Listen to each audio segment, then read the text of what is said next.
আমি কি করতেছি আমি নিজেও জানি না, কোথায় যাব সেটাও বলতে পারতেছি না, নিজের লাইফটাকে কিভাবে এলোমেলো করে ফেলেছি সেটাও বলতে পারতেছি না। না ঠিক মতো খাচ্ছি, না ঠিক মতো ঘুমাচ্ছি, দিন শেষে কাজেই যাচ্ছি। কেন এমন লাইফটা, সুন্দর লাইফটা এমন হয়ে গেল?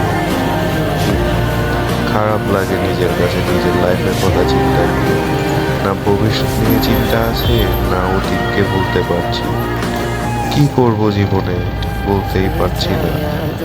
আমার লাইফটা কেন জানি এমন কমপ্লিকেটেডের মাধ্যমে পড়ে গেছে। কেউ বলার নাই, কেউ কোয়ার নাই।